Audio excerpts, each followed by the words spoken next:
darkness, hear me roar. The happiness of princesses shall be no more.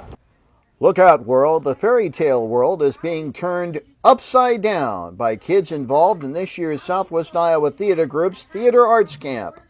For the last number of years, kids from all over KMA land have flocked to the Park Playhouse in Shenandoah for the Southwest Iowa Theater Group's annual Theater Arts Camp. This year's production is Happily Ever Before.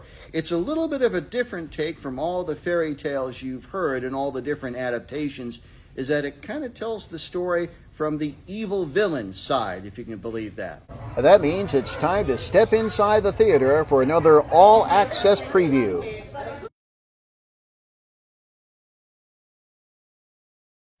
"47 students in grades K through 8 have been rehearsing all week in this annual camp, taking them through the paces of a production later this week. Joy Nordock takes over as director of this year's camp production, offering an alternative version of familiar fairy tales. This is a twisted fairy tale. This fairy tale starts where a lot of the fairy tales left off. The princesses got their happily ever afters and the story ended. But this fairy tale, the villains are upset. They're tired of seeing everybody be happy and they want their part of it too. So they go back in time and try to prevent the princesses from reaching their happily ever afters. That means bad news for Cinderella, played by Charlotte Weiss, who finds herself tormented by the wicked stepmother, played by Madison Burt. The story goes backwards a little bit.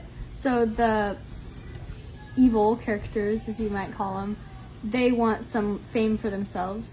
So they try to disrupt the princess's story so that they can get some fame for themselves. The villains are trying to triumph. It's a good and evil battle, good and evil story, but once again, good does triumph over evil. And it means the evil queen, played by Bella Nordyke, scores a permanent TKO over Mason Wilkie's Snow White.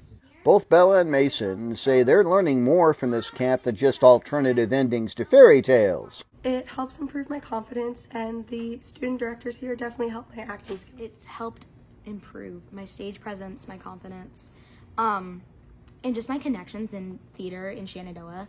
And there's just so many really amazing people here that you can meet, and then just a lot more friends, so it's really nice. Assisting Nordyke in helping the young performers grow are a team of former campers now serving as student directors. Mikey Waite is a veteran of SWITG and Shenandoah School District productions. And Mikey says being on the other side of a play is another learning experience. It's pretty fun to see what it's like directing, really. There's a lot of chaos and a lot of trying to get people under control, but blocking the scenes and seeing how they come along and they learn their lines and all that. It's pretty fun to see. And whether they're Goldilocks or the Three Bears, the Huntsman or the Fairy Godmother, the Three Little Pigs or that big bad wolfman coming at you, Joy hopes all of her cast learn that there's more to being in a production than just the performances. We absolutely want them to know their lines and we want them to be able to put on a performance, but a lot of these kids this week have been working on confidence, projecting their voice.